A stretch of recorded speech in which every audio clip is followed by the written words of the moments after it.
Buenas tardes a todos. Bienvenidos a una sesión más de México contra el COVID. El día de hoy tenemos el honor de presentar al doctor José Manuel Vázquez Reyes. Él es médico cirujano, anestesiólogo. Además tiene un diplomado en ecografía en áreas críticas y es profesor de pregrado y de posgrado de la UNAM. Él está aquí con nosotros,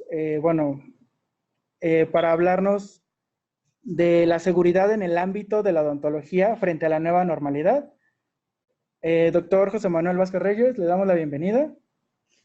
Bueno, pues muchas gracias, doctor Montalvo, muchas gracias por la invitación, muchas gracias a ustedes por estar aquí. Estoy muy contento de estar acá con todos ustedes,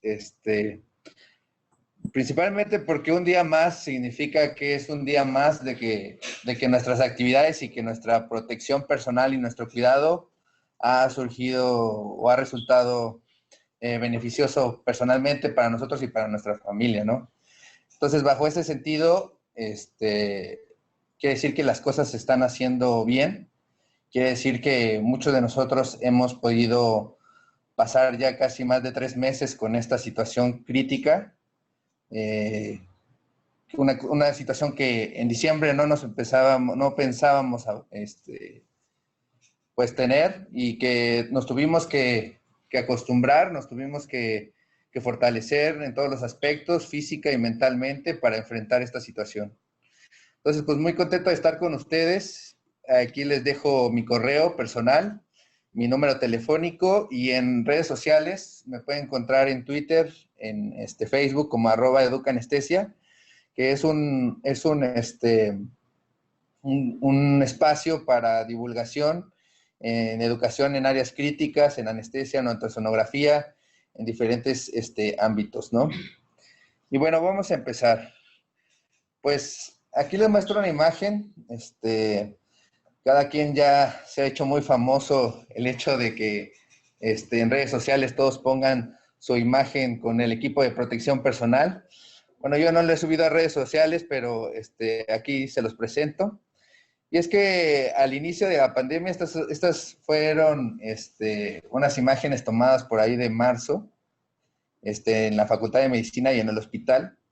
Y aunque el número de pacientes era bajo, yo me propuse a tenerme que acostumbrar al uso de la mascarilla, al uso de los respiradores, al uso de los gogles, el uso de las caretas y al uso de los lentes. Y yo creo que estas imágenes me gustaría comentarles específicamente que la constancia lleva al éxito.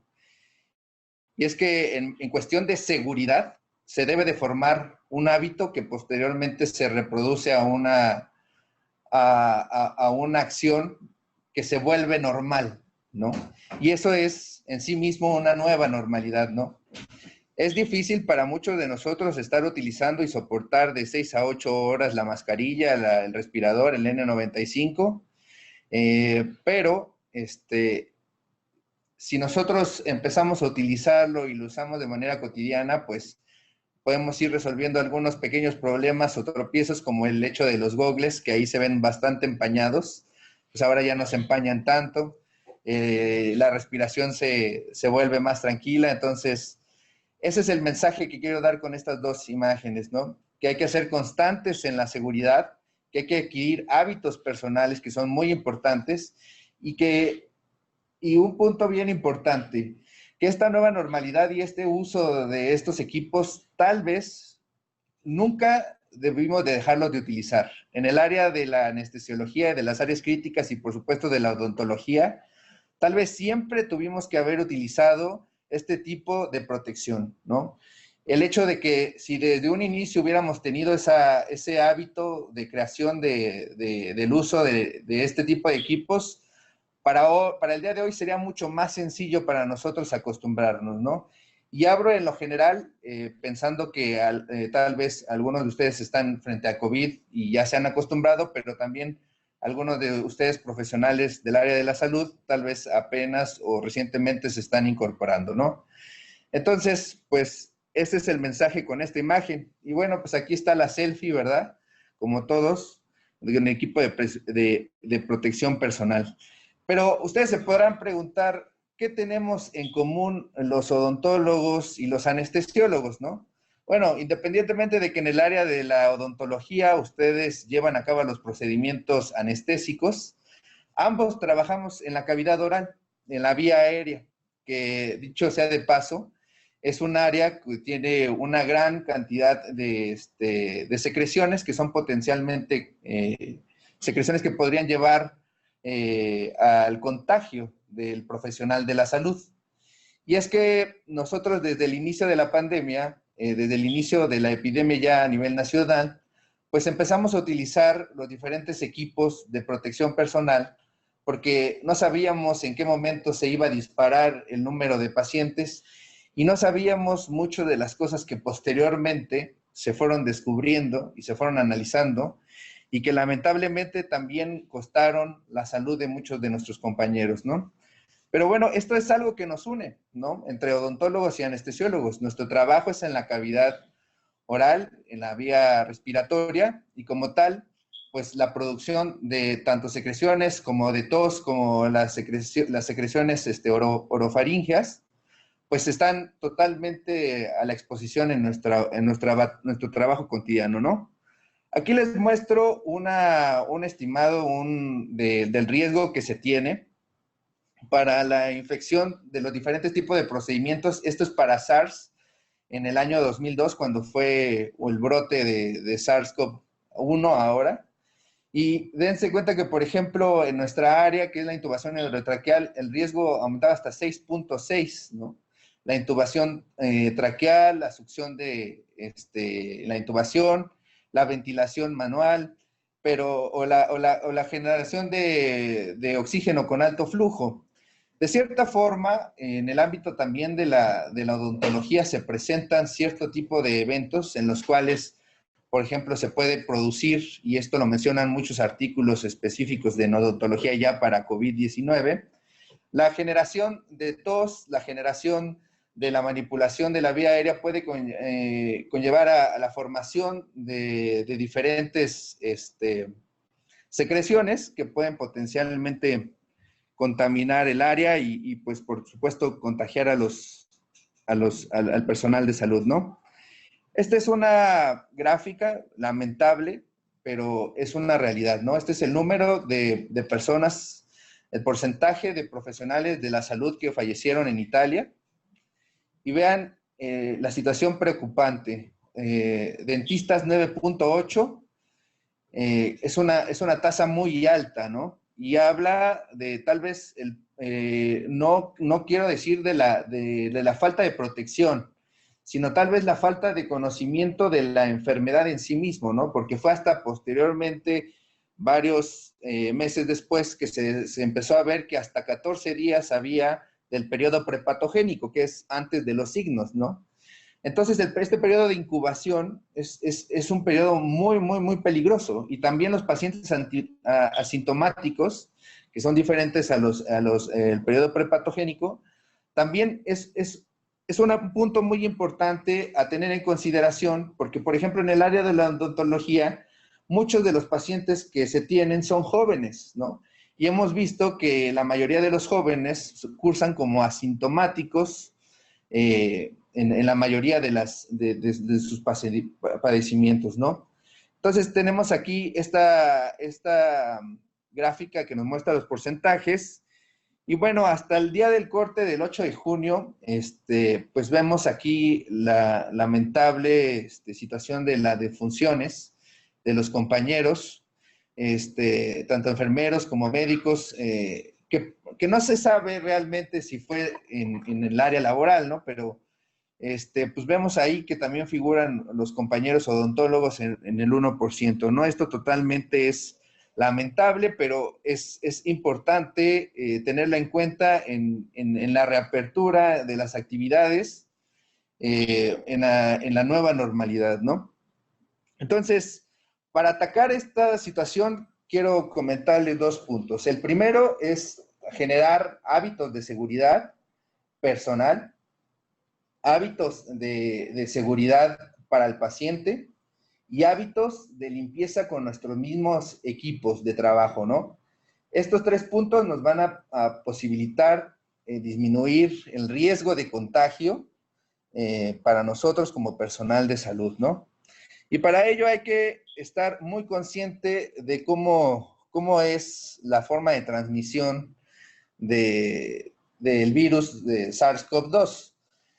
Principalmente hay que tener en cuenta que la principal vía de contagio es a través de estas gotas que pueden salir ya sea a través de un estornudo, incluso hablando, incluso gritando puede esparcirse las gotas, y ya sea que tenga contacto directo con las mucosas de otra persona o que tenga contacto sobre ciertos tipos de superficies. Por ejemplo, ¿no? En un estudio, en un artículo publicado en New England Journal of Medicine, nos habla específicamente cuánto tiempo puede durar en aerosol, alrededor de 3 horas, ¿no? En el cobre, alrededor de 4 horas, y en plástico y acero hasta 72 horas, ¿no? Entonces, estas 2 partes son importantes porque nos hablan de cómo protegernos ante el contagio, ¿no? Y una tercera situación que es muy importante y que ahora cobra mucha relevancia es que en espacios cerrados la dispersión de los aerosoles puede durar hasta 3 horas. Entonces, teniendo en cuenta estas 3 situaciones, en el consultorio odontológico tenemos que tener 3 puntos importantes de protección. Primero, el uso del equipo adecuado para el personal de salud, del odontólogo. Segundo, la constante limpieza de las superficies después del área de la consulta y el trabajo. Y tercero, una ventilación adecuada que permita el continuo paso del aire para evitar que de cierta forma se acumulen los aerosoles y que se produzca el contagio, ¿no? Entonces, estos 3 métodos de conociendo en sí mismo la forma en que se contagia uno, que se puede contagiar por SARS-CoV-2, son las formas que podemos atacar en sí mismo o evitar o mitigar el contagio por esta situación, ¿no? Entonces, esto nos habla de que el conocimiento aplicado nos puede llevar a generar buenos hábitos de seguridad, ¿no? Otro punto importantísimo que cobra relevancia en la atención del paciente odontológico es la presentación clínica de COVID-19. Y es que hemos visto a lo largo de estos meses que la presentación es muy variada entre los diferentes pacientes, ¿no?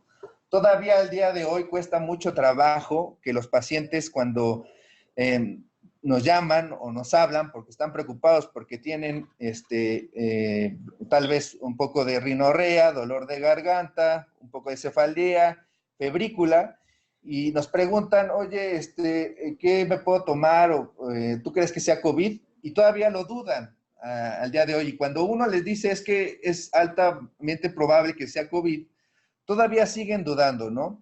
Al día de hoy, sí es cierto que se puede tener infecciones por otros virus, pero bajo el contexto de la pandemia, todo paciente con esta presentación clínica habitual tenemos que considerar forzosamente que es una infección por SARS-CoV-2 y que es una presentación no clara, digamos, de COVID-19.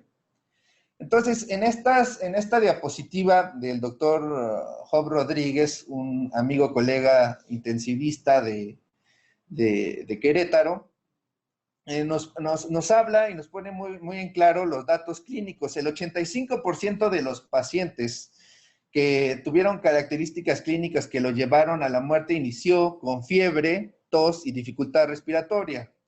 Un 40%, menos del 40% tuvo síntomas de vías respiratorias superiores. Más del 50% tuvo síntomas consultivos y menos del 20% tuvo síntomas gastrointestinales. Y de un lado de la tabla pueden ver la diversidad de los síntomas que pueden tener, ¿no? Desde mialgias hasta conjuntivitis, vómito, dolor abdominal, ahora lo que es muy conocido como la odinofagia y la falta de olfato. Son síntomas muy conocidos que pueden presentarse en los pacientes. ¿Y a qué voy con esta situación? voy a lo siguiente. Y es que si nosotros consideramos que de cada 10 pacientes que vayamos a ver, 8% de los pacientes que tengan una infección por SARS-CoV-2 van a estar asintomáticos o en un periodo prepatogénico, uno va a tener como tal la presentación de COVID-19 y uno va a tener una presentación de COVID grave.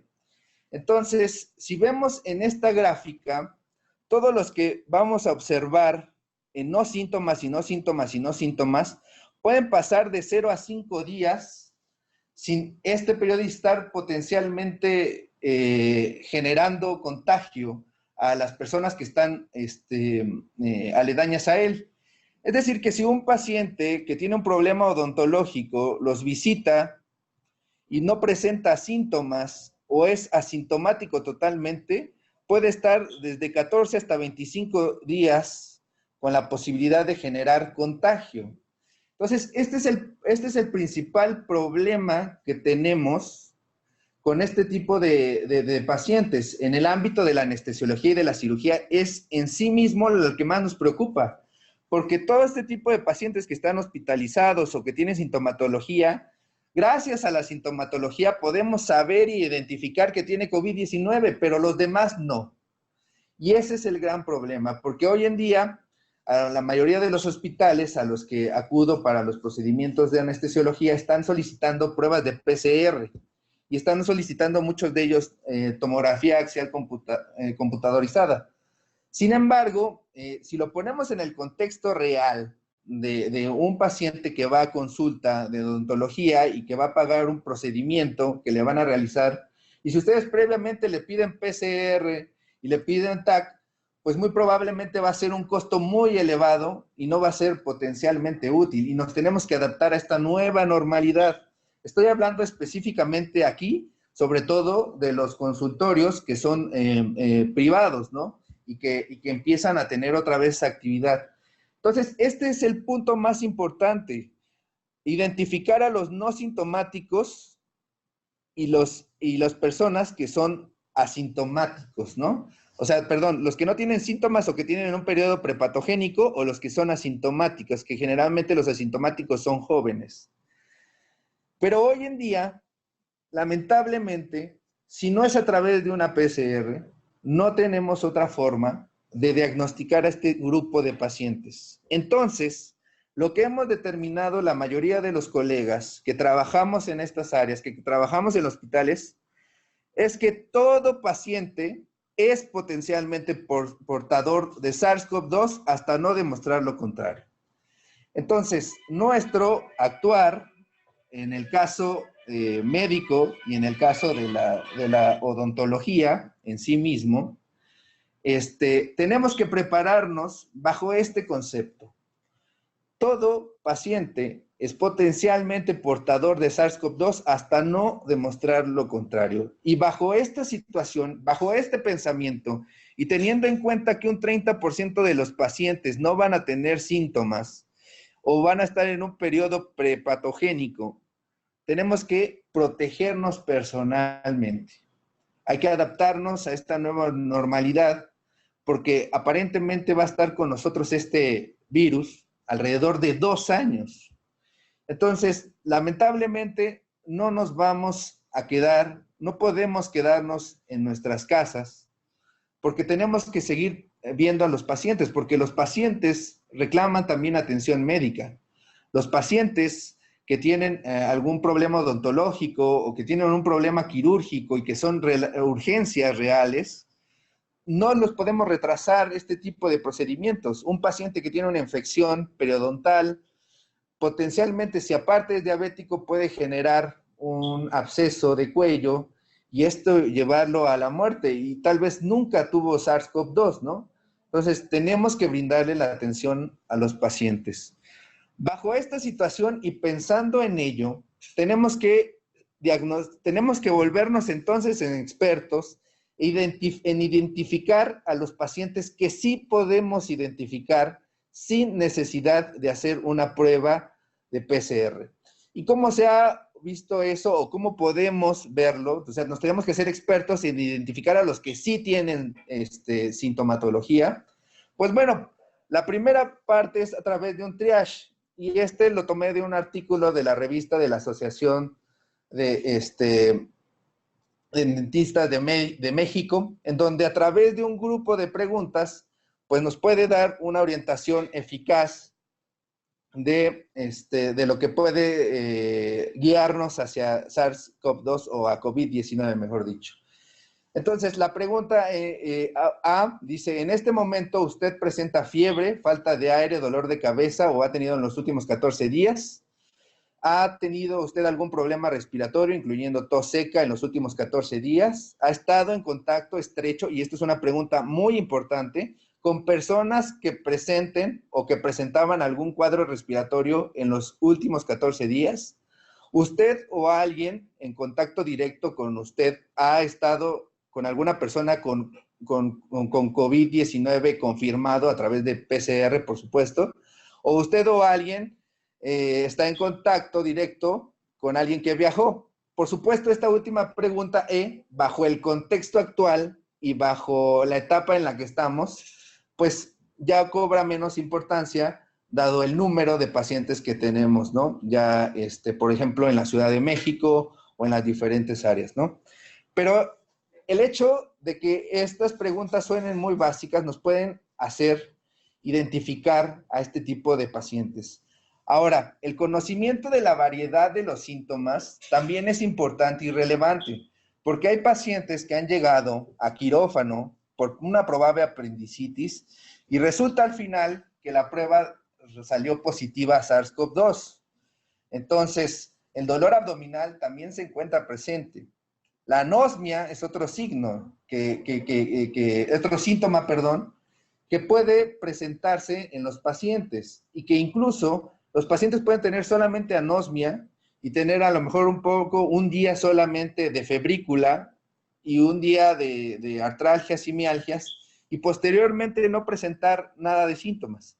Entonces, hay que hacer nuestra historia clínica habitual y ir enfocadamente a ver si estos síntomas no se presentan e incluir este tipo de preguntas para que no se nos escapen ese paciente. Porque si ese paciente que está acudiendo al consultorio odontológico y tiene este tipo de síntomas o cualquiera de estas preguntas positivas, si es un procedimiento electivo y no es de urgencia, lo más recomendable es suspender el procedimiento. Así pasa, por ejemplo, en los procedimientos estéticos, en los procedimientos de otorrinolaringología, en los procedimientos que son cirugías selectivas, ¿no? Entonces, todo paciente que presente este tipo de sintomatología, este tipo de preguntas positivas y que va para un procedimiento odontológico electivo, lo más importante es diferir la cirugía, diferir el procedimiento y esperar hasta ya sea 14 o 20 días posteriores al inicio de los síntomas a que se pueda realizar el procedimiento, ¿no? O hasta un mes después, ¿no? Lo mejor, como les comento, es que se pudiera tener una PCR ya negativa y eso nos daría mayor seguridad y tranquilidad. Bueno, pero también hay otra forma. La temperatura se ha visto muchas controversias en cuanto al uso del termómetro. Yo estoy a favor. Si hay un signo más que me apoye a evidenciar que el paciente puede tener síntomas, lo tengo que tener. O sea, puede o no estar presente, pero si está presente y no lo medí, ese es un error personal, ¿no? Y que puede costarnos la salud a nosotros e inclusive pensar a nuestra familia, ¿no? Entonces, por ejemplo, si tiene sí a las preguntas previas que veíamos y tiene una temperatura mayor de 37, hay que notificar al paciente por posible contagio y derivarlo a un triage respiratorio, ¿no? A un triage respiratorio, sobre todo si el paciente tiene factores de riesgo para generar la COVID grave, ¿no? Que es diabético, hipertenso, que sea que tenga mayor de 60 años, que sea hombre o que tenga cualquiera de las comorbilidades que conocemos, ¿no? Si es menor a 37, solo atender en casos de emergencia, ¿no? Siempre y cuando tengamos pues, preguntas que sí. Y aquí voy a decirles un dato bien importante. Si ustedes están en su consultorio odontológico y están seguros que tienen todas las medidas de protección, que tienen todo el EPP listo para usarlo, solamente así podríamos atender a este tipo de pacientes. Si no, lo más importante es derivar a este paciente a una unidad en donde se cuenten con las medidas necesarias para realizar el procedimiento quirúrgico odontológico, ¿no? Si presenta a estas preguntas previas, no, puede tener igual temperatura por arriba de 37 y solo atender en casos de emergencia igual o demorar la atención en caso de que se pueda hacerlo por 14 días. Y si es menor de 37, atender al paciente con recomendaciones. Este en general es un algoritmo para la atención del triage. Pero bueno, hemos visto también que hay pacientes que no presentan sintomatología muy clara, pero que pueden tener saturaciones por debajo de 90 y esto se ha conocido como la hipoxemia silenciosa. La hipoxemia silenciosa, y voy a ahondar un poco más aquí porque más al rato vamos a ver por qué es importante. La hipoxemia silenciosa es un fenómeno en el cual la enfermedad de COVID-19 genera hipoxemia, es decir, saturación por debajo de 90%, y el paciente no presenta sintomatologías. Increíblemente, en un estudio que se realizó en Tijuana, empezaron a ver a partir de marzo, de las fechas de marzo, un número aumentado de algo que se denomina muerte al arribo en la atención prehospitalaria. ¿Qué quiere decir esto, muerte al arribo? Que es decir, que llegaban y que la llamada de emergencia se veía al paciente ya sin signos vitales, ¿no?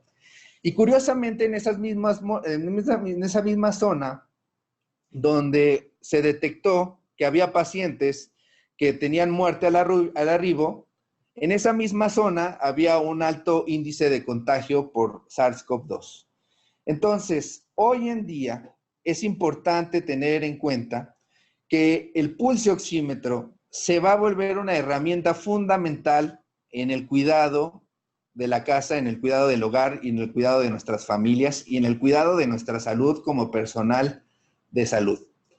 ¿Por qué? Porque podemos estar también contagiados o pueden estar nuestros pacientes contagiados y una saturación menor de 90 puede no tener sintomatología clara de disnea o dificultad respiratoria y esto puede estarnos indicando potencialmente que el paciente puede tener una enfermedad por SARS-CoV-2.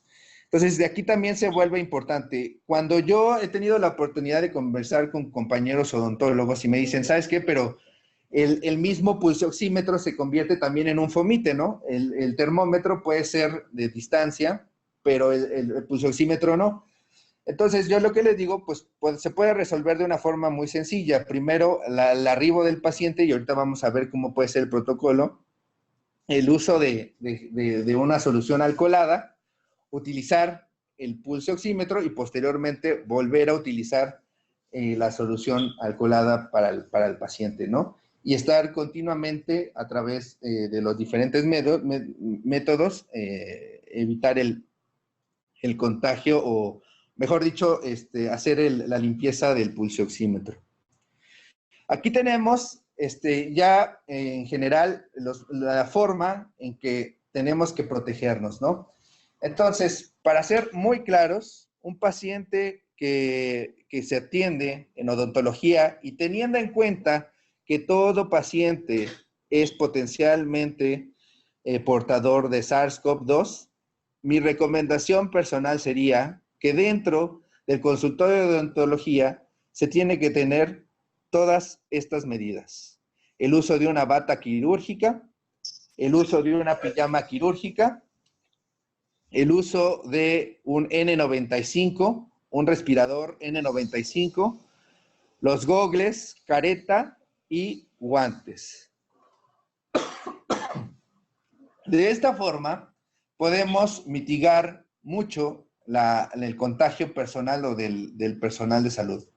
Hay un dato muy interesante y es que se acaba de salir un artículo en una revista de anestesiología y es que con todas las medidas que se tienen, de una corte amplia, se vio que el 5% de los pacientes de los médicos, de los anestesiólogos que intubaban pacientes con COVID, de todos modos, independientemente de que usaran el número total o la protección adecuada, podían presentar la enfermedad o la infección, ¿no? Entonces, son situaciones complejas, lo sé, todos estamos expuestos, lo sé, pero bueno, si tenemos toda esta serie de cuidados, el triage, el adecuado triage, el uso adecuado del equipo de protección personal y además hacemos, por supuesto, las medidas de mitigación como es una adecuada ventilación y una limpieza constante,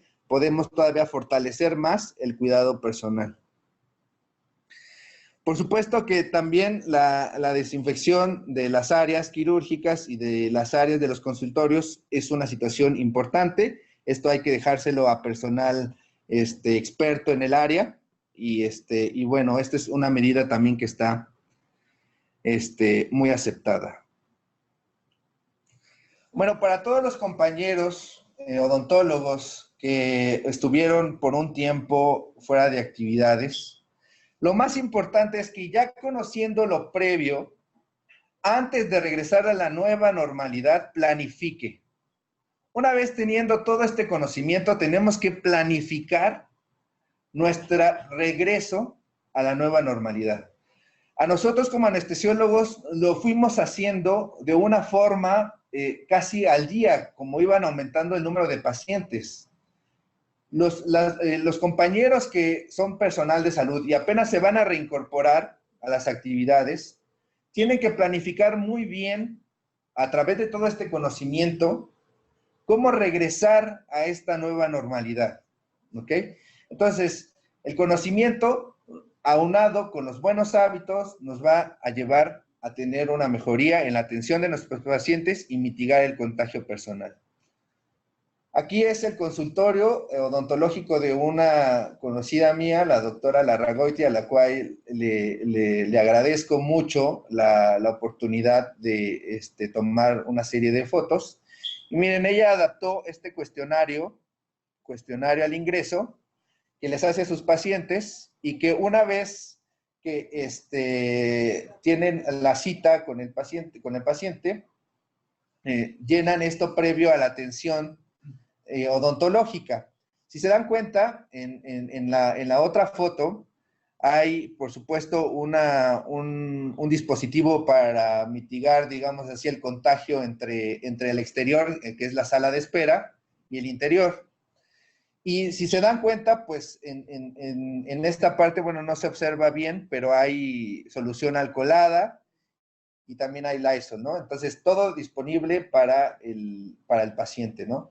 Entonces, aquí, por ejemplo, lo que me pidió la doctora es que viera potencialmente las áreas que pudieran ser focos rojos, ¿no? Entonces, hay que planificar cómo regresar y esto implica necesariamente en que si ustedes como consultorio odontológico estaban acostumbrados a citar a los pacientes cada media hora, hay que extender este tiempo, hay que extender el tiempo que nos permita recibir adecuadamente el paciente, que el paciente pueda ser revisado, que el paciente pueda realizar el triage. Y una vez que se vio todos los métodos de seguridad y que se hizo el aseo adecuado, ahora sí realizar el procedimiento odontológico. Entonces, se tiene que extender los tiempos, ¿ok? Entonces, esta es una recomendación importante porque también el hecho de que haya menos personas en la sala de espera también potencialmente disminuiría el contagio entre los pacientes, ¿no? Si se dan cuenta, por ejemplo, en el lado izquierdo de la imagen hay una imagen en donde se ven las ventanas. Otra sugerencia que le hice, por supuesto, a la doctora es que se abriera más la ventana y que del lado contralateral tuviéramos también otra ventana para así poder permitir una mejor ventilación del consultorio, ¿no? Y por supuesto, todo lo que sean los métodos para proteger el contacto entre los pacientes, pues qué mejor. Aquí hay un punto bien interesante y en esta imagen, sin hacer promoción, por supuesto, de ninguna marca, pero eso es algo que se les ha recomendado para la atención del paciente odontológico y es que previo a la realización del procedimiento se le pide que haga colutorios con este tipo de soluciones. Eso puede disminuir potencialmente la cantidad del patógeno que está en la cavidad oral. Y siempre en la silla de la atención odontológica cubrirla con un plástico para que posteriormente a la salida del paciente pueda ser más fácil la limpieza del mismo. Siempre que entre un paciente, tiene que entrar con cubrebocas, ¿ok? Y solamente hasta el momento en el que se va a realizar la exploración, la exploración del área de la cavidad oral, es el momento en el cual se puede retirar el cubrebocas. El cubrebocas se vuelve hoy en día esencial para mitigar el contagio. Y aquí está, por supuesto, mi colega, la doctora, o la odontóloga, la doctora Larragoiti, utilizando, por supuesto, el equipo de protección personal. Ella tiene un respirador N95, tiene una careta que cubre perfectamente el cuello, tiene un EPP, que es un traje tipo Tyvek, y tiene guantes de polipropileno, ¿no? Que estas son medidas para protección. Evidentemente, teóricamente, para cada paciente tendríamos que estar utilizando un Tyvek diferente. Y esto se vuelve poco sostenible, ¿no? Para la mayoría de los pacientes y para la mayoría de los consultorios. Entonces, podemos utilizar o sustituirlo por una bata quirúrgica, ¿no? Que es mucho más costeable. Y, por supuesto, utilizar gorro, utilizar la careta, utilizar, por supuesto, los gogles, en dado caso, el respirador, los guantes, y también utilizar una pijama quirúrgica, en la mejor de los casos, desechable, que se quede en el consultorio y que una vez que termine la consulta odontológica se pueda tirar todo eso bajo las medidas que ya son previstas.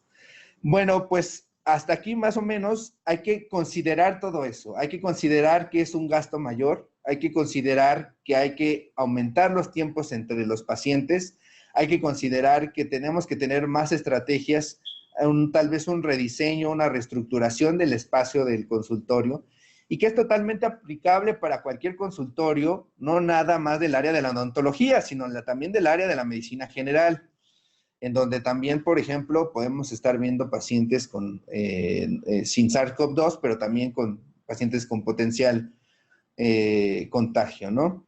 Entonces, en lo general, esto es lo que se prevé o lo que es la reestructuración para la nueva normalidad en la nueva normalidad después de este episodio de la pandemia, ¿no? Y teniendo en consideración que, pues, muy probablemente vamos a estar muchos años todavía con este virus, y hay que tener un dato bien interesante. 2002, SARS-CoV-1. 2009, influenza. 2020, SARS-CoV-2. O sea, las enfermedades y las epidemias hay que pensar a futuro que tenemos que estar más preparados para todas estas situaciones. Y como dije en un principio, todos estos potenciales contaminantes y estos tipos de protección, mejor dicho, tal vez nunca se debieron de dejar de utilizar y tal vez siempre debieron de ser utilizados como una práctica cotidiana en nuestra labor clínica. Y lo más importante, compañeros, es el cuidado personal. Ustedes, a partir de ahora, o los que ya están teniendo sus actividades personales, profesionales y que tal vez estuvieron durante toda la epidemia. En lo personal, pues yo me tocó atender pacientes para intubación de pacientes que tenían la COVID grave. Y pues uno al principio tiene muchísimo miedo y es el miedo al contagio. Pero nuestra arma más eficiente de todos los días es el conocimiento. Entonces, el conocimiento de la enfermedad en sí mismo y el autoconocimiento. Si yo sé y hago hábitos personales de limpieza, no solamente en el hospital, sino aparte en el hogar, Y si aparte llego al hogar y establezco un protocolo familiar después de mi arribo al hogar, que eso también es muy importante, o sea, una vez que llego después de tener actividad clínica, ¿cómo voy a hacer todo esto? En lo personal, yo llego siempre a mi casa, que es también su casa, llego y me dirijo directamente a un área específica que asignamos en mi familia, en mi esposa y yo, perdón, en donde me retiro toda la ropa, ya no es ropa clínica, y la deposito para lavarla. Siempre hago la limpieza con gel de las manos, me retiro el cubrebocas en ese lugar, me retiro los gogles, y de ahí directamente paso a mi aseo personal, a un baño. Y cuando veo pacientes COVID ese día o 2 días, pues esto es algo que yo determiné con mi familia. No veo a mi familia, ¿no? Me mantengo aislado, ¿no? Sobre todo esto hay que tenerlo en consideración si tenemos familiares con factores de riesgos importantes para desarrollar COVID grave, ¿no? Y bueno, si tengo un paciente que me llega a la consulta odontológica y sospecho que tiene COVID, ¿qué tengo que hacer? Tengo que derivarlo. Esto es lo más importante. Tengo que derivarlo a un lugar que yo sepa en donde le pueda recibir la mejor atención posible para la urgencia odontológica que tenga. ¿Esto qué quiere decir? Que tengo que planear mi regreso a la normalidad con todo esto previo, y que además tengo que conocer los hospitales que están cerca de mi consultorio. Y sobre todo, conocer en qué hospital hay un servicio de odontología o un servicio de cirugía maxilofacial que pueda atender la urgencia del paciente. Compañeros, colegas, personal de salud, muchas gracias por su atención. Espero que toda esta información que les he brindado les sea de ayuda, que si tengan dudas, por favor háganmela saber y síganse cuidando mucho, y espero que nunca les haga falta un EPP. Muchas gracias. Muchas gracias, doctor José Manuel Vázquez. Ya tenemos una pregunta. La primera pregunta es de Lucila Barrera Ángeles. Ella le pregunta si usted recomienda el uso de doble guante.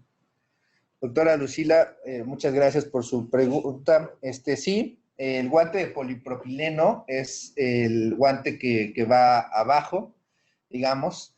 Es muy interesante su pregunta. Yo cuando subo al área COVID, al área donde están los pacientes con COVID, este guante de polipropileno incluso lo fijo con una tela adhesiva, con una tela, con un transport, que es una tela menos agresiva. ¿Por qué? Porque cuando yo coloco la bata quirúrgica, en ocasiones se puede llegar a deslizar y entonces ya tiene contacto con mi piel. Entonces, coloco los guantes de polipropileno, coloco esa por supuesto, cinta, y luego coloco mi bata, y arriba de él coloco un guante ya convencional. Siempre recordar que una vez que haga el retiro de los guantes, primero tengo que hacer el aseo con solución alcoholada y retirarlo a través de la técnica de pico, ¿no? Y por supuesto que es recomendable en el manejo de la cavidad oral el uso de doble guante, ¿no? En el área de la intubación específicamente, que es donde el riesgo es mayor, hasta aumenta a 6.6, utilizamos hasta 3 guantes. Pero considero que para la atención odontológica de un paciente que no sea sospechoso de COVID, se pueden utilizar 2 guantes. Muchas gracias por su pregunta, doctora. Muchas gracias, doctor. Aquí tenemos ya una mano alzada del cirujano dentista Everardo Mercado. ¿Ya tienes activo el micrófono? ¿Sí nos escuchas?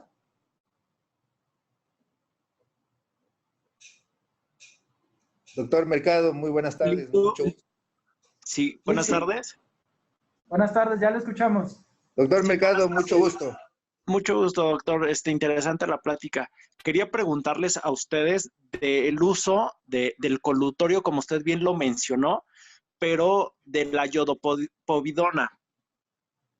¿Usted lo recomienda o recomienda más la clorexidina para hacer un colutorio previo al tratamiento odontológico y bajar la cantidad patógena en boca? Mire, específicamente, doctor, esto ya es más revisión de literatura que una cuestión personal. Yo no utilizaría nada que no sea recomendado para la cavidad oral por el problema del pH. Si nosotros identificamos que el pH para la cavidad oral es adecuado, se puede utilizar, pero podemos utilizar este tipo de soluciones antisépticas que comúnmente existen, o incluso un lavado dental previo, ¿no? Entonces, cualquiera de estas dos situaciones se pueden utilizar. Yo, en lo personal, me iría más por la situación del colutorio con estas soluciones previamente fabricadas específicas para cavidad oral. Realmente desconozco si haya ya algún tipo de evidencia del uso de iodopovidona o de clorexidina. Se utiliza, por supuesto, para, por ejemplo, procedimientos odontológicos, específicamente más en el área de maxilofacial, y eventualmente no hay ningún problema, pero en el caso del paciente, esto ya se realiza el paciente bajo anestesia, ¿no? Entonces, pues pierde los reflejos, no tiene, por supuesto, el reflejo de náusea ni el reflejo de tos. Entonces, pues esto es más aceptable, digamos, para esta práctica, ¿no? Pero en específico, en un paciente que, por supuesto, no está bajo anestesia general, pues el uso de este tipo de soluciones ya específicas para la cavidad oral sería lo más recomendado. Ok, Muchas gracias por su pregunta, doctor Melgado. Mucho gusto.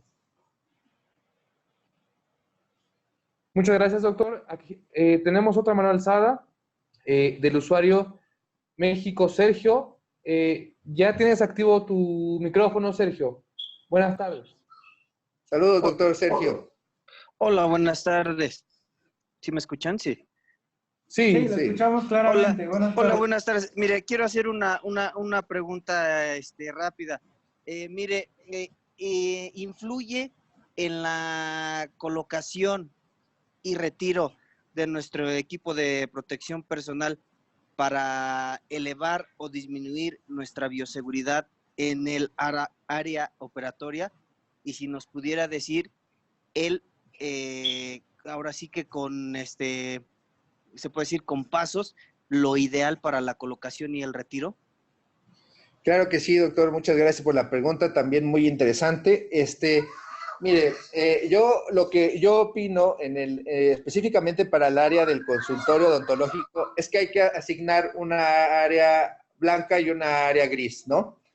Y en ese mismo sitio el procedimiento ya está estandarizado, ¿no? El retiro y la colocación está estandarizada. Normalmente lo que nosotros realizamos es el retiro primero de lo que es la careta, y siempre que tocamos la careta, hacemos el lavado de manos.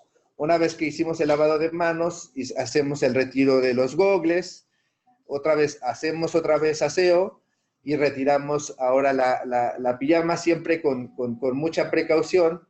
Y siempre esto sobre el área gris. Una vez que ya hicimos el retiro completo y específico del EPP, nosotros pasamos al área blanca, ya solamente con cubrebocas y ya sin batas, sin guantes, sin la careta, sin los gogles. La careta y los gogles, como son de uso continuo, lo que se puede hacer es colocarlo en una solución de hipoclorito de sodio al 0.5%. Entonces, mi recomendación específica es que ustedes asignen ahí en el consultorio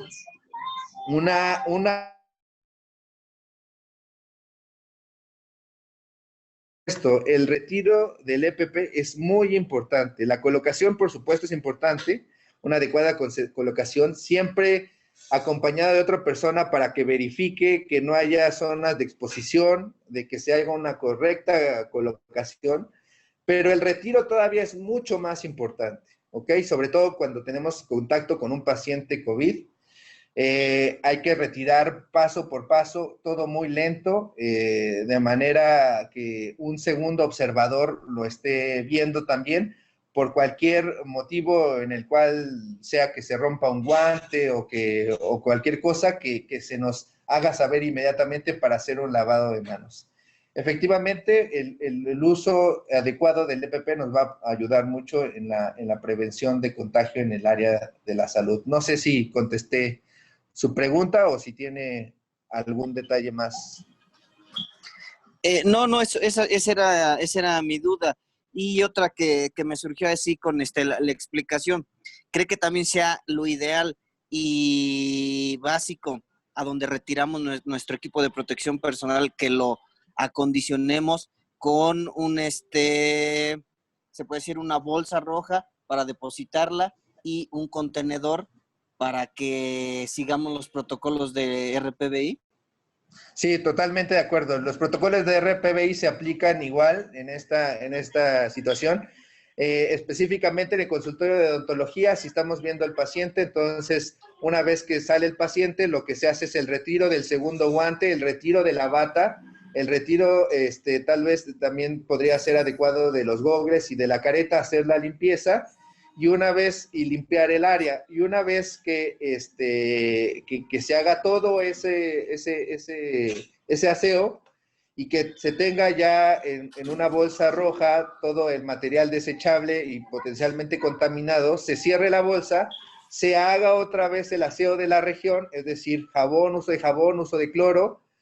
Se puede utilizar primero el aseo con jabón, posteriormente hacer la dispersión del hipoclorito de sodio y 10 minutos posterior hacer un tercer aseo, pero ya con agua solamente, ¿no?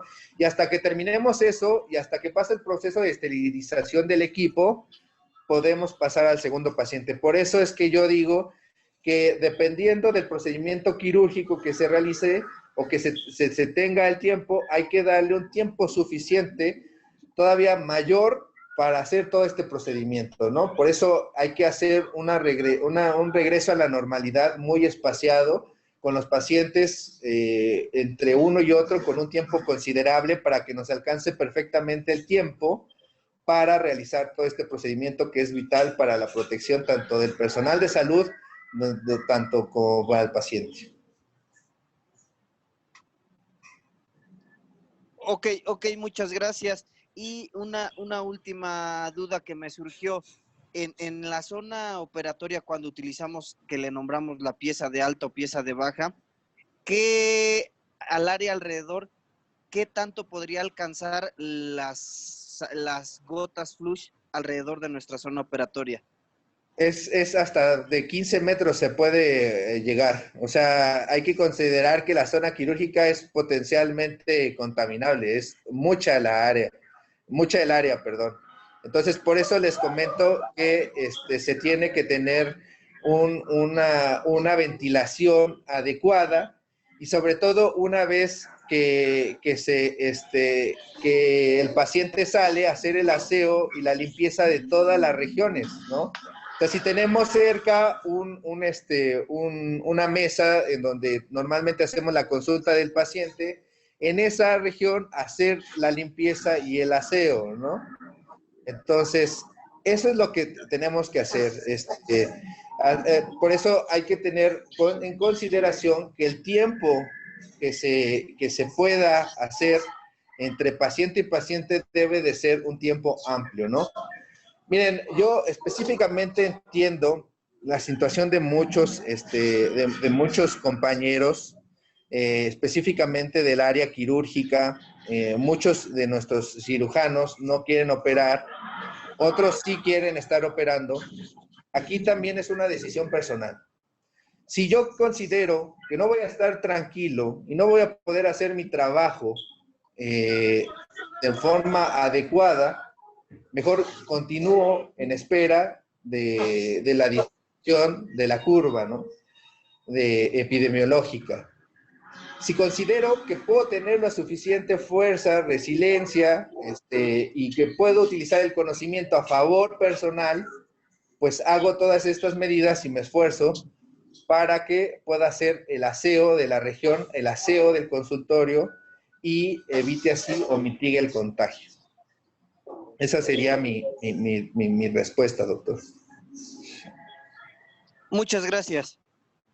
No, de qué, al contrario, muchas gracias y cuídese mucho, por favor. Muchas gracias, doctor. Aquí tenemos otra mano alzada, es de Celia Rivas de la Luz. Adelante, Celia, ya tienes activo tu micrófono. Sí, muchas gracias. Buenas tardes, doctor. Buenas tardes, muchas gracias, doctora. Un gusto. Desde una posición psicológica va mi cuestionamiento. Okay. Ustedes como profesionales de la salud, en contacto constante con este virus y viviendo todos los días estas pérdidas humanas, me gustaría escucharle cómo es un diálogo interno al inicio de cada guardia. Es bastante interesante la pregunta. Muchas gracias por hacerla. Es bastante complicado, pero miren, ha sido 3 meses muy difíciles, pero desde cada quien desde nuestra trinchera, yo como anestesiólogo y apoyando a los pacientes, intubándolos, dándoles el mejor cuidado durante ese momento crítico, y viendo que las cosas pueden resultar bien, yo creo que esa es la mayor fortaleza personal. Yo tengo un hijo de 2 años, tengo una esposa que tengo 4 años de matrimonio, y por supuesto que mi miedo era dejarlo a él enfermarme y fallecer como muchos de mis compañeros desafortunadamente han tenido esta situación, ¿no? Pero esta es una situación histórica, o sea, realmente es una situación histórica a nivel mundial. O sea, yo quería tener una participación también personal en esto, ¿no? Entonces, el fortalecimiento mental viene de ver que los pacientes mejoran, ver que las cosas van modificándose, ver que mi familia está bien. O sea, para mí me da mucha tranquilidad personal todo ese establecimiento del protocolo del cuidado en casa, del que le llaman home care, del cuidado en casa, porque hasta estos 3 meses mi familia, mi esposa, no han tenido ningún tipo de contagio y personalmente yo tampoco, ¿no? Entonces, de esto saca uno fuerzas y ahora es nuestra labor. Mire, también me ha tocado atender familiares, ya al momento hasta 10 familiares. He tenido que atender pacientes en casa porque muchas personas no las quieren ver, muchos médicos no los quieren ver y yo no juzgo a esos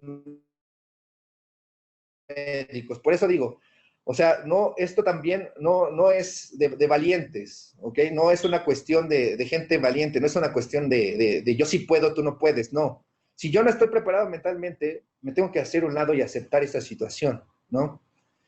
Y he tenido que ir a ver a mis familiares y personalmente atenderlos como si fuera un cuidado en casa, administrarles medicamentos, administrar oxigenoterapia, evidentemente siempre hablando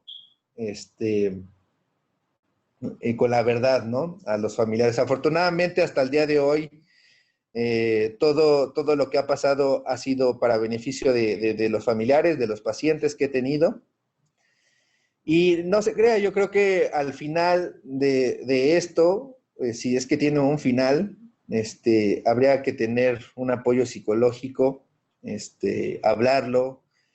Y también sirve mucho hablarlo y no quedárselo con los compañeros. También los compañeros que están al lado, llegar todos los días al trabajo y ver que nadie falta, compañeros de enfermería, compañeros del área de anestesia, de quirófanos. Es un alivio personal, ¿no?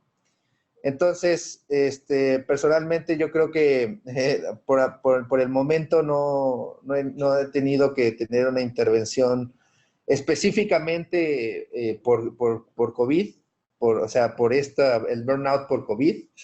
No he tenido que tener eso, pero evidentemente sí tenemos que tener un apoyo psicológico y sobre todo mis respetos a los intensivistas y a las enfermeras que trabajan 8 horas continuas con ellos. Esa sería mi respuesta, a lo mejor un poco ambigua, un poco combinada, pero es una pregunta bastante interesante y que me ha hecho reflexionar en estos momentos. Le agradezco mucho. Gracias. De nada. Muchas gracias, doctor. Tenemos más preguntas. Sí. Liliana López pregunta, ¿considera suficiente la limpieza del mobiliario odontológico con solución de cloro y posteriormente con Lysol? Hay que hacer, no considero que, para ser puntuales, no considero que sea suficiente. Hay que meterlo al autoclave, o sea, hay que meterlo a pasar un proceso. Eso sería lo más recomendable. Eso sería lo que se hace habitualmente en el procedimiento quirúrgico. El equipo va directamente a la desinfección y posteriormente, pues ya, yo lo que platicaba con la doctora Larragoitia es que hay un tipo de material, no conozco específicamente, que no puede ser colocado en el autoclave. Si usted, por supuesto, tiene la respuesta, les agradecería mucho que me hicieran llegar el nombre de este equipo. Ese sí, pues hay que utilizar la solución de hipoclorito y con ello poder mitigar, pero en general debe de pasar un proceso de esterilización convencional. Eso es lo recomendable, para evitar sobre todo el contagio cruzado con los pacientes. O tal vez es difícil, yo lo sé, pero tal vez considerar tener un equipo secundario, o sea, un equipo, digamos, esencial, un equipo de instrumentos, para que cuando yo esté pasando al segundo paciente, esté en el autoclave y el otro me permita trabajar, y así cada vez sucesivamente. O sea, hacerse de 2 equipos, ¿no? No sé qué tan factible sea eso, desconozco el costo de los equipos, tal vez son bastante caros, pero bueno, esto es por supuesto la opción, ¿no? Muchas gracias, doctor. Tenemos aquí otra pregunta de Blanca María Hernández. Ella pregunta, en caso de estar en un consultorio con aire acondicionado, ¿qué se recomienda? Muchas gracias. El aire, gracias, doctora. El aire acondicionado no es ventilación. El aire acondicionado, lo único que puede hacer es hacer que las partículas estén moviéndose, pero no, la ventilación tiene que ser continua, o sea, tener un área de entrada y un área de salida. Los únicos lugares donde podemos estar seguros de que puede estar casi 100% libre de COVID a través de la ventilación son sitios con presión negativa, pero esto es totalmente muy poco costeable, ¿no? Es poco costeable la situación, ¿no? Entonces, lo que se puede utilizar es la ventilación. Por ejemplo, en el consultorio de mi colega, lo que le sugerí es que del lado izquierdo tiene una ventana, es hacerla más grande, y del lado derecho abrir otra ventana, si es que también la situación de la arquitectura, porque no es también sencillo abrir otra ventana y ya, y listo, pero asesorarse con quién para abrir otra ventana y tenerlas abiertas para tener un continuo, una continua ventilación. Esto se está volviendo muy, muy importante, la ventilación. La ventilación se está volviendo muy importante para la prevención por la infección de SARS-CoV-2. Muchas gracias, doctor. Tenemos otra pregunta de Alejandra Lisbeth. ¿Usted considera pertinente retirar del consultorio los objetos innecesarios? Sí, totalmente. Es una excelente observación. Sí, mire, por ejemplo, en los quirófanos hay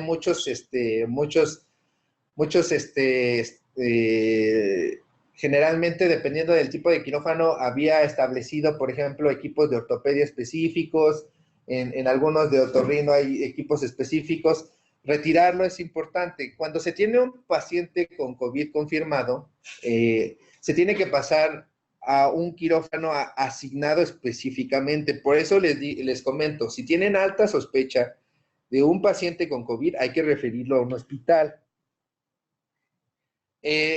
Si se tienen muchos equipos que no tienen beneficio para la atención y que son adornos y todo esto, se tienen que retirar porque se tiene que estar limpiando esa zona. Entonces, también puede quitar tiempo y puede ser potencialmente un fomite dependiendo del tipo del material. Entonces, por supuesto, sí, se tienen que retirar. Específicamente en la atención del paciente con COVID en quirófano, pues hay toda una serie de protocolos, se protege la máquina de anestesia, se protege ciertas áreas, se entra con el equipo completo y bueno, esta situación ya es específicamente para la realización del procedimiento quirúrgico de un paciente COVID 19 confirmado, ¿no? Ya con confirmación por PCR de SARS-CoV-2. Muchas gracias, doctor. Tenemos aquí otra pregunta del doctor Ricardo Salcido. Muchas gracias, doctor Ricardo. Pregunta, ¿tiene experiencia o recomienda el uso de ozono como coadyuvante en el proceso de sanitización del consultorio? El ozono nunca lo he escuchado, el nitrógeno cuaternario sí lo he escuchado, pero es muy caro. El ozono no he escuchado nada de ello. Yo creo que siguiendo las recomendaciones que vienen en los lineamientos que emitió el gobierno, es suficiente para realizarlo.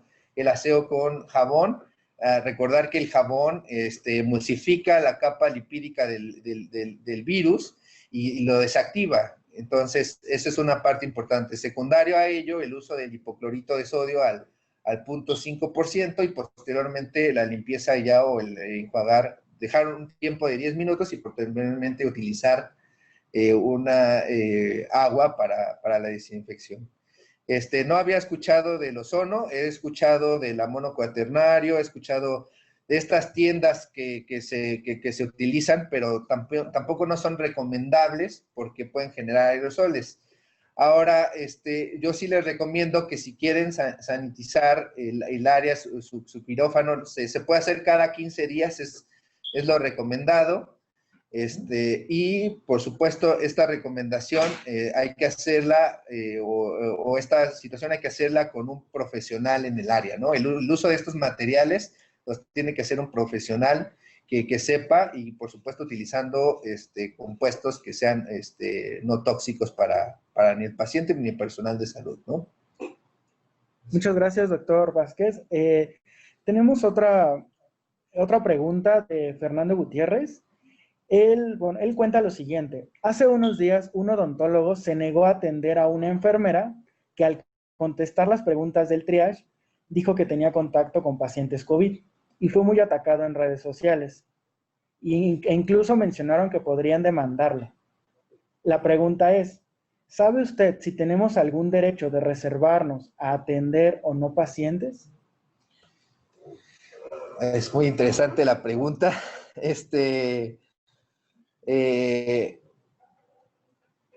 Yo creo que aquí hay que valorar dos aspectos, ¿no?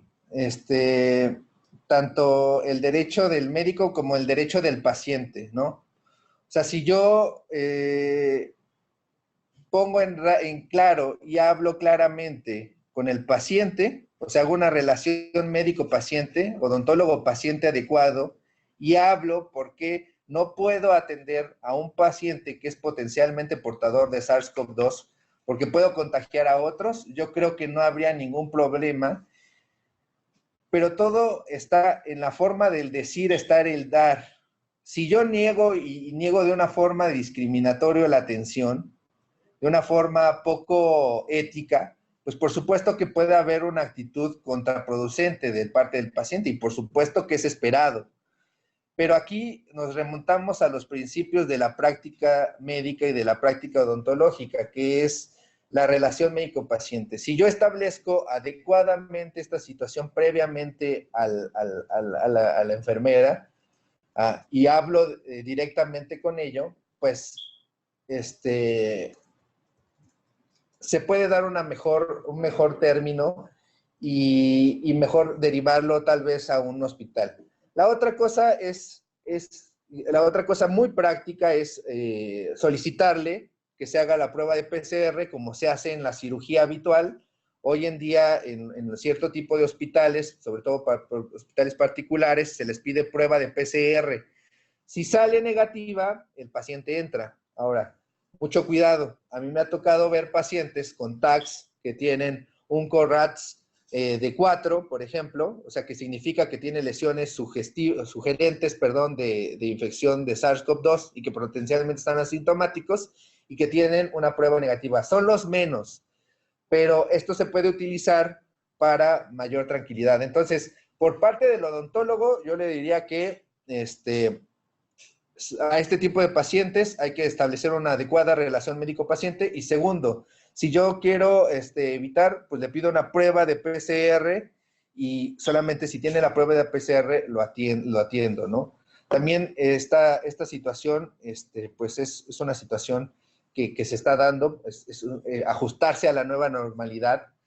Todo bajo una cuestión ética y una práctica médica más ética, pues serán mejores las situaciones, ¿no? Yo en lo personal, por ejemplo, como anestesiólogo, yo siempre tengo en la mente tatuado que todo paciente es potencialmente portador de SARS-CoV-2. Entonces, me protejo con todas las medidas, con todas las situaciones, independientemente de que tenga prueba o no prueba positiva. Ese es mi punto personal.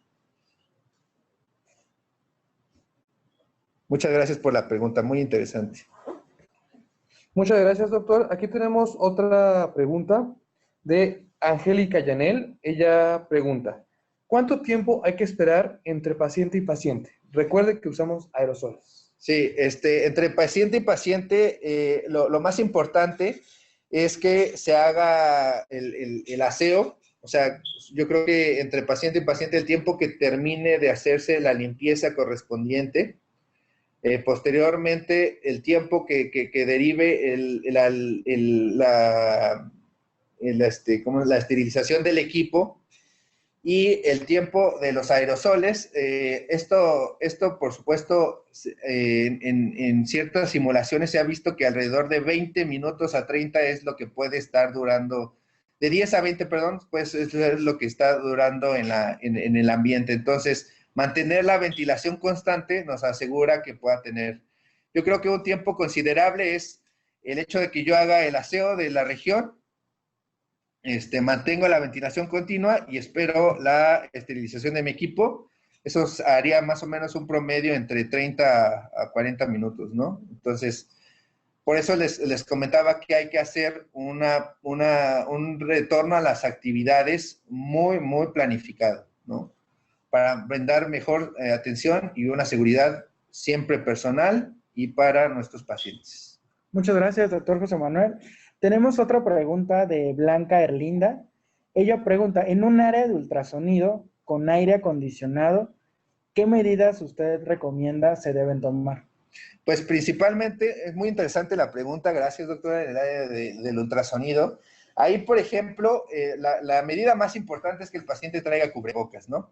Entonces, que usted traiga un cubrebocas N95 con la atención normal, que es el uso de gogles, el uso de guantes, el uso de tal vez una bata, el uso de una careta, ¿no? Y hacer el constante limpieza del ultrasonido con los materiales. Hay que tener mucho cuidado, por supuesto, con el equipo. Pero hay que ver la forma de mantener este espacio ventilado. Eso, repito, esa es la parte más importante, ¿no? Que haya un flujo continuo o que haya una zona de presión negativa. De lo contrario, lo que se vuelve más importante es que el paciente siempre traiga cubrebocas una vez que llega al arribo. Hay muchos pacientes que no llegan sin cubrebocas, entonces inclusive hay que considerar la posibilidad de tener cubrebocas en el consultorio para que una vez al arribo darle el cubrebocas y ya posteriormente pasar al paciente, ¿no? Esta sería mi respuesta con respecto a esta situación. El uso del cubrebocas y segundo, mantener la ventilación, ¿no? Constante. Y recordar que el uso del aire acondicionado no es igual a ventilación. Muchas gracias, doctor. Claro. Tenemos, bueno, varias preguntas sobre el mismo tema. Se la voy a resumir. ¿Qué opina usted sobre el uso de la luz ultravioleta para descontaminar el espacio de trabajo? La luz ultravioleta ha sido muy utilizada en diferentes partes.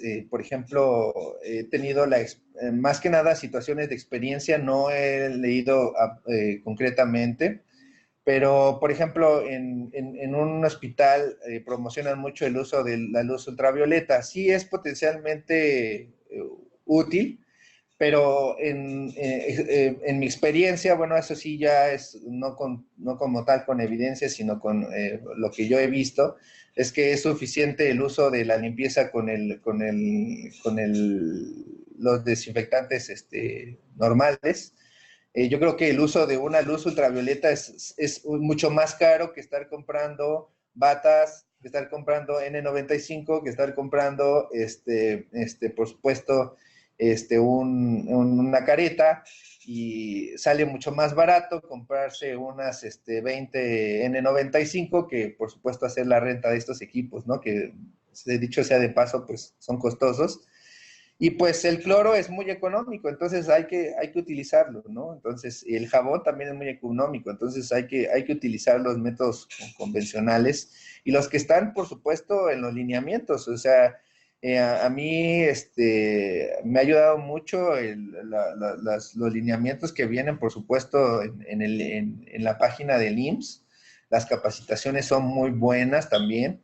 Y los lineamientos que vienen, que ustedes los pueden encontrar, por supuesto, en cualquier, en una página de internet, solamente poner lineamientos para la atención del paciente con COVID-19 y ahí están muy específicos todo este tipo de situaciones.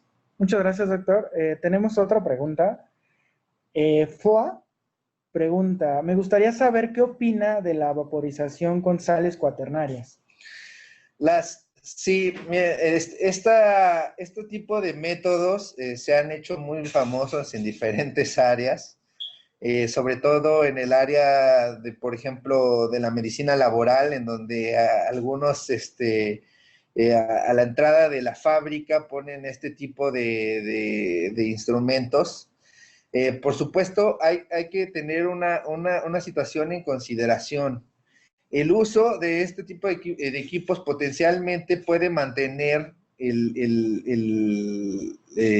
aire poco ventilado, ¿no? Si bien el químico potencialmente puede inactivar el virus, lo más importante es mantener el área ventilada, ¿no? Entonces, esa es la situación más importante. Muchas veces en las recomendaciones y en los lineamientos no manejan como algo totalmente estricto, ¿no? Yo creo que las medidas que están muy claras, que están muy establecidas, son suficientes, como cuáles: uso de cubrebocas, si tengo síntomas, aislarme, no ir a trabajar y reportar, por supuesto, esta situación, el uso de gel o de lavado de manos continuo. Yo creo que esas son las medidas más importantes que hay que hacer, ¿no? Y repito, hay que valorar que tal vez el uso de estos equipos o de estos equipamientos o de estas situaciones puede salir más caro que las medidas que se optan normalmente, ¿no? Como el equipo de protección personal. Muchas gracias, doctor. Bueno, y por último, vamos a activar el micrófono al doctor Everardo.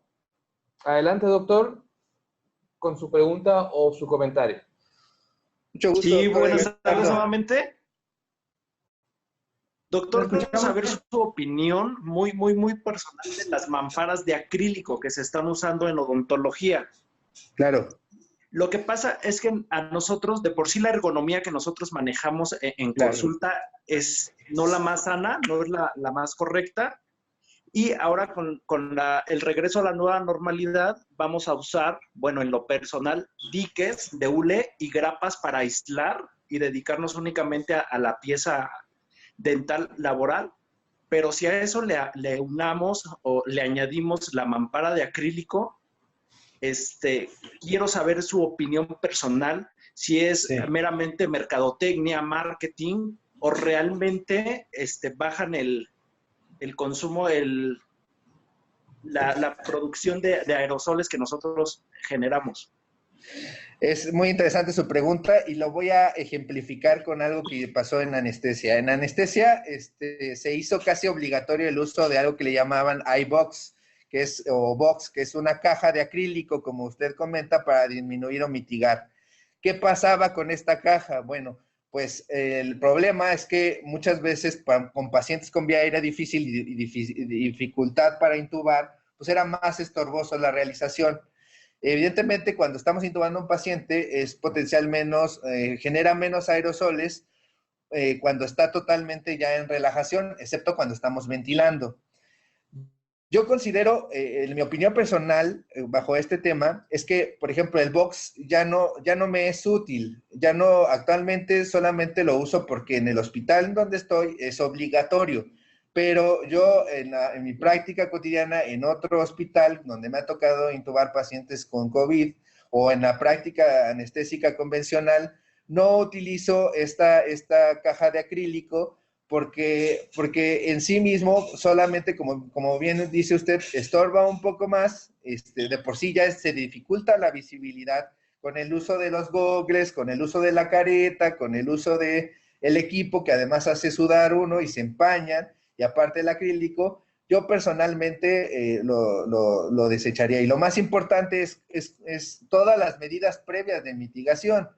Yo considero en lo personal, digo, yo creo que son solamente buenas intenciones, pero mal ejecutadas, ¿no? Incluso en el New England Journal of Medicine salió una editorial muy interesante, usted la puede consultar sobre el iBox, sobre el box, y que, bueno, hablan de que potencialmente no es totalmente útil, ¿no? Y para eso, por supuesto, tenemos las caretas, ¿no? Ahora, en los diferentes artículos que se hablan específicamente del área de la odontología, pues es evitar, es complicado, ¿verdad? Pero el reflejo tusígeno o el reflejo nauseoso, ¿no? Que potencialmente puede generar aerosoles. Personalmente creo que el uso del equipo adecuado, del EPP, es suficiente para mitigar el potencial contagio, ¿no? Sobre todo las medidas previas que ya habíamos mencionado, el triage, la temperatura, todo este tipo de cosas, ¿no? Yo creo que son buenas intenciones mal ejecutadas. Esa sería mi opinión personal. Gracias, doctor. Mucho éxito, doctor. Hasta luego. Hasta luego.